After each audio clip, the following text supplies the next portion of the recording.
La question que je me suis souvent posée, c'est qu'est-ce qui fait que l'inacceptable, à un moment, dans une époque, devient acceptable dans une autre. Par exemple, aujourd'hui, si vous parlez du travail des enfants de 6 ans, de 10 ans, la nuit, qui perdaient leurs doigts, etc., vous dites, oh, c'était pas possible. Ça n'existe plus chez nous. Pourtant, dans d'autres pays, ça continue à exister. La condition des femmes, des enfants, des hommes qui étaient abusés, soit les hommes qui étaient pris directement comme des esclaves dans les mines, dans les usines, mais les femmes, cette condition des femmes qui pouvaient être violées, battues, sans qu'il y ait quoi que ce soit, c'est inacceptable.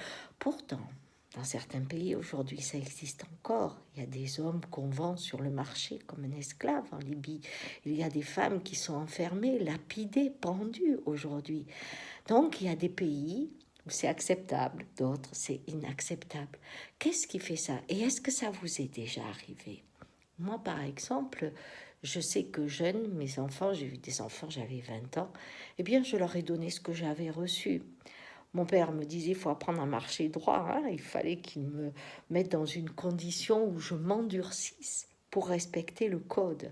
Et je croyais que le beau cadeau à faire, par exemple, à mon fils, c'est d'en faire un homme. Un homme, c'était quoi? C'est quelqu'un qui s'était endurci. Et les gifles étaient fréquentes dans ma façon d'éduquer.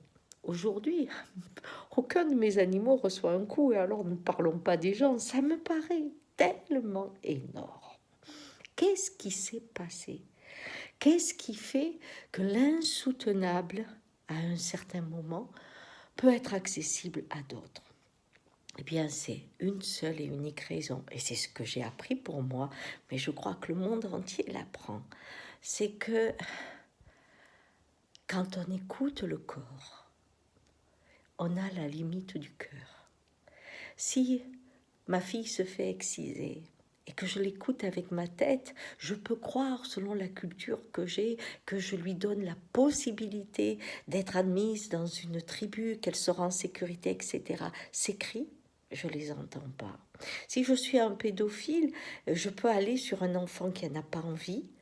Ses larmes, ses cris, je ne les vois pas. Je suis persuadée que je lui donne de l'amour ou qu'il me donne sa pureté, qu'importe le fantasme. La tête est prioritaire sur le corps. Or, quelles que soient les époques, aussi folles soient-elles, les corps ont pleuré, ont ri, ont souffert.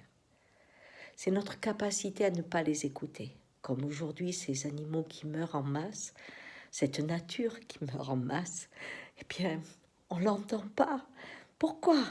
Parce que si je suis élevée dans une partie du monde, en ville, où je n'ai pas accès à la nature, je vais défendre l'écran qui projette des couchers de soleil extraordinaires, des grands troupeaux de bisons, qui projettent des animaux qui n'existent plus. C'est l'écran que je vais défendre, pas la nature, parce que je ne l'entends pas.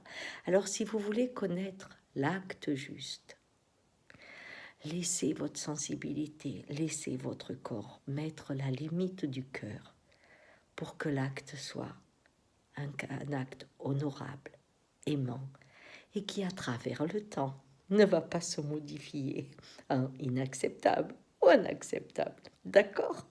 Ciao.